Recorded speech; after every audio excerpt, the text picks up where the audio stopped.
Deep dive.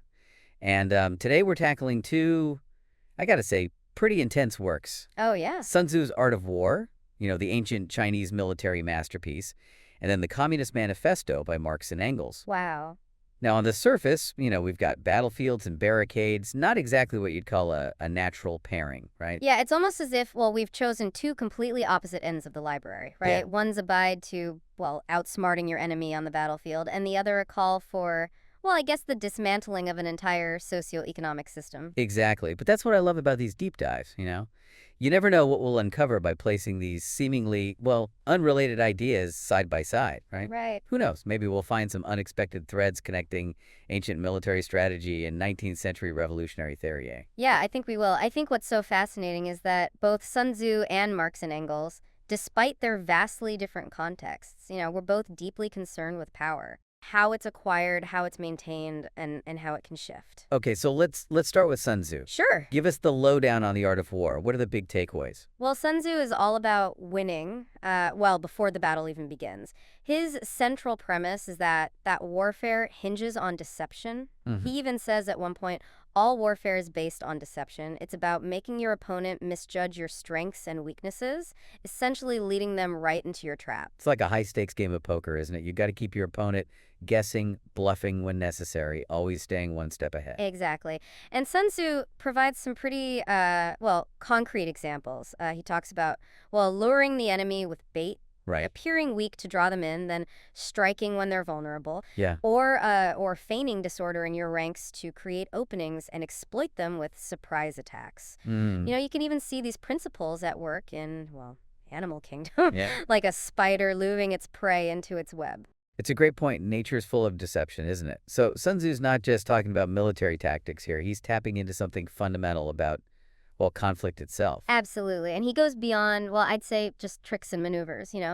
Sun Tzu stresses the importance of knowing the terrain, like intimately mountains, rivers, marshes. A skilled general uses every feature to his advantage. Yeah. It's almost as if, well, the terrain itself becomes a weapon Right. in the hands of a clever strategist. So it's not just about brute force. It's about, well, using your wits, your knowledge of the environment, and even your opponent's psychology kind of against them. Precisely. Sun Tzu understood that warfare is, well, as much a psychological game Right. as a physical one. He argues that a skilled general manipulates the enemy's perceptions, attacks their morale, and uses tools like, well, drums and banners Ah. to unify and focus his own troops. It's fascinating how he combines this almost, well, ruthless pragmatism with a deep understanding of, human psychology. He even adapts the 5 cardinal virtues, right? Right. And he prioritizes wisdom and sincerity over benevolence and adds courage and strictness to the mix. Those additions are really telling, aren't they? They reflect the specific demands of warfare. Right. And Sun Tzu's unwavering focus on, well, effectiveness. He's not interested in, pointless heroics. Right. He even says, it's better to capture an enemy army intact Wow. than to destroy it. It highlights, well, the pragmatic, outcome-oriented nature of his approach. It's about minimizing your losses, and maximizing your gains. So for Sun Tzu, war isn't about blind destruction. It's a calculated game of strategy, deception, and ultimately, well, achieving a specific objective. Exactly. Now let's shift gears a bit and dive into the world of Marx and Engels. Okay, get ready for some serious brain food. I gotta admit, whenever I try to wrap my head around the Communist Manifesto, I feel like I'm entering a completely different universe.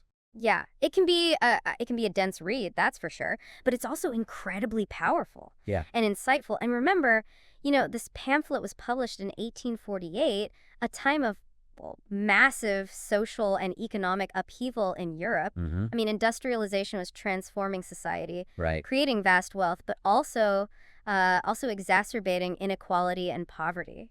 So Marx and Engels are writing at this, like, pivotal moment in history, trying to make sense of these, radical changes and propose a path forward. Right, and their perspective is rooted in what they call historical materialism. Okay. They're basically saying that economic forces drive historical change. Hold on, let's unpack this historical materialism thing. Yeah.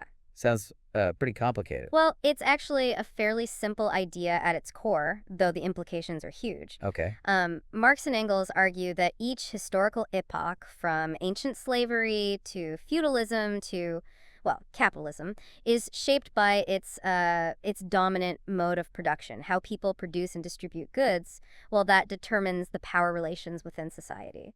Okay. And these relations, in turn, give rise to different classes Right. and the conflicts between them. So they're saying that, like, the way we organize our economy shapes, well, our entire social structure and even the course of history itself. Exactly, and they saw capitalism as the latest stage in this well, historical evolution, Yeah. one that had created immense wealth, but also well, its own gravediggers, the proletariat. Who are the gravediggers exactly? I've heard that term before, but I'm not quite sure I understand it. Yeah, the gravediggers, well, they're the working class, the people who sell their labor, Okay. the bourgeoisie, the owners of the means of production. Okay. Marx and Engels believed that the proletariat, through its collective power, would eventually overthrow the bourgeoisie Chase? and create a classless society. So in a sense, they saw capitalism as like sowing the seeds of its own destruction by creating this massive and increasingly exploited working class. That's the core of their argument. They dedicate, well, a significant portion of the Communist Manifesto to analyzing the mechanisms of capitalism. Right. They critique the exploitation and alienation experienced by workers, arguing that capitalism reduces human beings to, well, mere commodities, Uh-huh. alienated from their labor and the products they create. It's a pretty bleak picture, isn't it? Workers toiling away, alienated from their work and ultimately serving the interests of the capitalist class. It is, and Marx and Engels believed that this system, well, it's inherently unstable. They predict the intensification of this class conflict as the proletariat becomes more organized and aware of its collective power. Mm-hmm. They saw this struggle, culminating in a revolution that would abolish private property and usher in a new era of communism. Okay, so we've got Sun Tzu, the master strategist, focused on, winning battles through deception and cunning. And then we've got Marx and Engels, the revolutionary theorist, calling for the overthrow of, well, an entire economic system. It's quite a contrast, isn't it? But remember what we said earlier. Both are ultimately concerned with, well, power dynamics, Right. albeit on very different scales. Right. So where do these two seemingly disparate worlds intersect? Can we really draw any connections between Sun Tzu's, military wisdom and Marx and Engels' revolutionary theory? I'm a hook. Tell me more. Well, I think the most obvious connection is the emphasis on conflict, right? Yeah. For Sun Tzu, it's about winning battles, while for Marx and Engels, it's about overthrowing an oppressive system. Uh-huh. But both see struggle as inevitable and even, I think, necessary. That's a great observation. And both stress the importance of strategy. Right. I mean, Sun Tzu lays out, a whole system of military strategy, but Marx and Engels also talk about, well, the need for the proletariat to organize. Right. To understand its enemy and to choose its battles, carefully. So how might Sun Tzu's principles of warfare be applied to, say, a social movement or a revolution? I mean, it's not like you can just march an army on Wall Street, right? Well, maybe not literally, but think about Sun Tzu's emphasis on deception. Right. Could a social movement, strategically downplay its size or influence Mm-hmm. to lull its opponents into a false sense of security, Right. or use, surprise tactics like unexpected protests or boycotts Yeah. to disrupt the existing power structure? That's almost like guerrilla warfare, isn't it?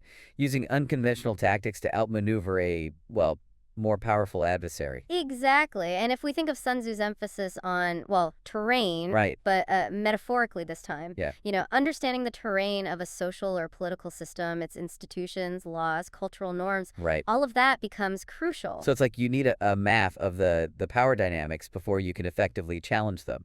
Precisely. Sun Tzu also stresses the importance of, well, logistics and resources. Yeah. And a social movement needs to think about its resources too. Right. It's people, funding, communication networks, all that, if it wants to, well, sustain its efforts over time. It's interesting to think about how these like ancient military principles might be applied to, modern day struggles for social change. It really highlights the universality of strategic thinking, doesn't it? Yeah. Whether you're on a battlefield or in the midst of a social revolution, understanding your opponent, choosing your battles wisely, and using your resources effectively are crucial for success. Now let's flip the script for a second. Okay. We've been looking at how Sun Tzu might inform our understanding of, social and political movements. Right. But how might Marx and Engels analyze war itself?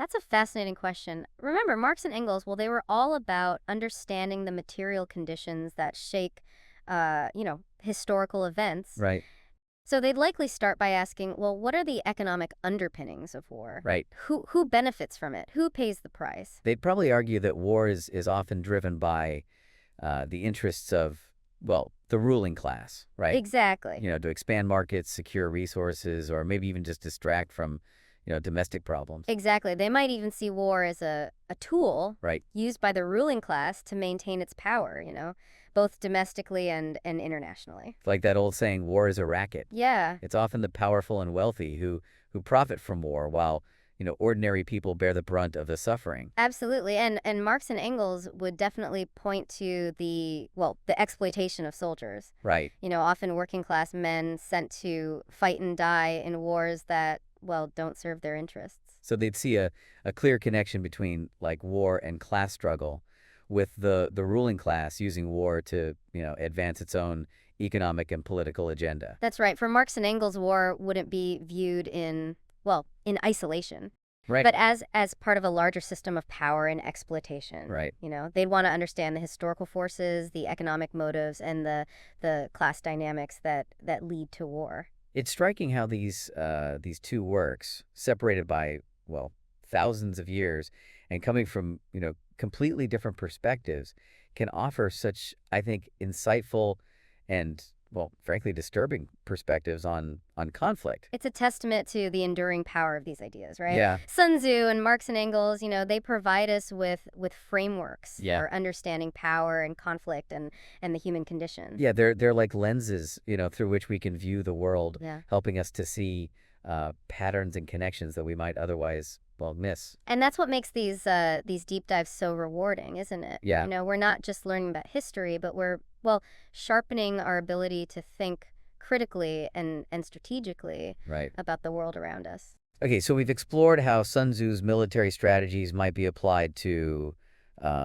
social movements, right? Right. And we've looked at how Marx and Engels might analyze war through the lens of, class struggle. It's amazing how these two seemingly disparate works can spark such a, wide-ranging conversation. Yeah. And I think, it speaks to the interconnectedness of everything. Right. We often try to compartmentalize knowledge, right? Right. Military history over here, political theory over there. But in reality, these ideas are constantly influencing and shaping each other. That's so true. And this deep dive has really opened my eyes to those connections. Yeah. I'm starting to see Sun Tzu's principles at play in like everyday situations, from business negotiations to political campaigns.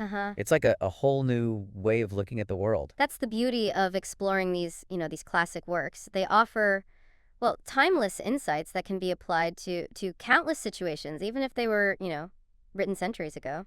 Now, I'm curious, can we take this even further? How so? I mean, Sun Tzu was writing about warfare in, ancient China. Right. But could his ideas about deception and manipulation be applied to, I don't know, like non-military contexts, like, say, the corporate world, or even, I guess, our personal lives? That's a really intriguing question, and I think it gets to the heart of what Sun Tzu was trying to teach us. Okay. He wasn't just writing a military manual. He was offering, a philosophy of conflict Right. that can be applied to, I think a wide range of situations. So we're not just talking about like conquering armies. We're talking about, understanding the dynamics of power and persuasion in all aspects of life. Exactly. And that's where things get, really interesting, because Okay. if Sun Tzu's principles can be applied to, everything from boardroom battles to romantic relationships, it raises some important questions about ethics Right. and morality. That's a great point. It's one thing to use deception to, outmaneuver an enemy on the battlefield, but is it ethical to use those same tactics in our, personal lives or in business dealings? That's a question each of us has to, grapple with. Yeah. And I don't think there's an easy answer. It's like Sun Tzu has given us this incredibly powerful tool, Right. but he hasn't given us a user manual, for when and how to use it responsibly. And that's why it's so important to engage with these ideas critically, Yeah. to think about the ethical implications of, Sun Tzu's teachings, Right. and to decide for ourselves where we draw the line. This is getting pretty deep. We've gone from ancient military strategy to modern social movements to the ethics of deception. I'm feeling like my brain is doing a full-on workout here. But that's what we're here for, right? To challenge our assumptions, explore new ideas, and to push the boundaries of our thinking. I don't know about you, but my mind is still buzzing from all those connections. We uncovered between these two wildly different works. Yeah, it's remarkable, isn't it? I mean, we started with, well, ancient military strategy and ended up, I guess, exploring the ethics of deception in modern society. It just goes to show that, these classic texts are full of surprises. Right. Even if we think we know them well. Yeah. Pretty well. Absolutely. And speaking of surprises, you know what really struck me during this deep dive? What's that? It's how relevant Right. Sun Tzu's ideas feel today, even though, he was writing about warfare over 2,000 years ago.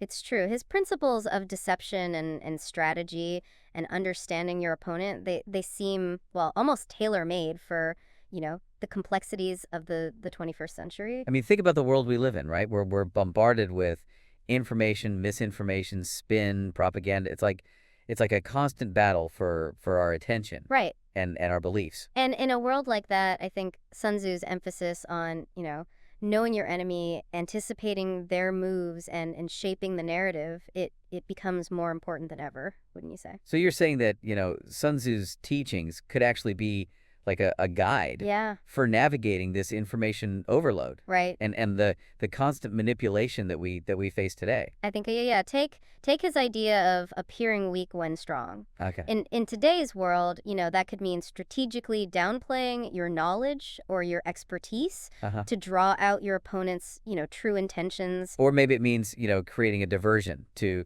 distract from your real objective. Right. It's like, a magician using misdirection to pull off an illusion. Exactly. And Sun Tzu's emphasis on, choosing your battles carefully, I think that's also crucial in our hyper-connected world. Yeah. I mean, with so many issues, competing for our attention, it's easy to get overwhelmed and spread ourselves too thin. So it's not just about, fighting every battle that comes along. It's about, strategically selecting the ones that matter most and where you have the best chance of success. Right. And Sun Tzu would also remind us that, that every battle, whether it's a military campaign or a political debate or even, a personal conflict, all of them have, I think, a psychological dimension. You mean it's not just about, facts and logic. It's also about emotions and perceptions and narratives. Precisely. And that's where I think Sun Tzu's insights into, human psychology can be incredibly valuable. He understood that fear and anger and pride, they can be powerful motivators. Right. And that a skilled strategist can use these emotions to their advantage. It's almost like he's saying that, to win a battle, you first have to win the hearts and minds of the people involved. That's a great way to put it. And I think that's a lesson that's, just as relevant today as it was in ancient China. So if we were to, apply Sun Tzu's teachings to our own lives, what would be the key takeaways? Well, I think the most important thing is to be aware of the dynamics of power and persuasion that are at play, in every situation. Right. To recognize that there are always multiple perspectives, multiple agendas, and that people are often not what they seem. It's like that old saying, trust but verify, or maybe even don't trust anyone, especially those who seem trustworthy. Huh. Well, maybe not that extreme, but I do think it's important to, be discerning, to question assumptions, and to always be thinking, I guess, a few steps ahead. So it's not about, being paranoid or suspicious of everyone. Right. It's about, being strategic and aware of the potential for manipulation. Exactly. And I think, Sun Tzu would also encourage us to be adaptable. Okay. To be willing to change our tactics, as the situation demands, because in the real world, things rarely go according to plan. So it's not enough to have like a brilliant strategy. You also need to be able to adjust on the fly and improvise Right. when necessary. Right. And that requires flexibility, creativity, and the ability to, think outside the box. Wow, this deep dive has really, really given me a lot to think about.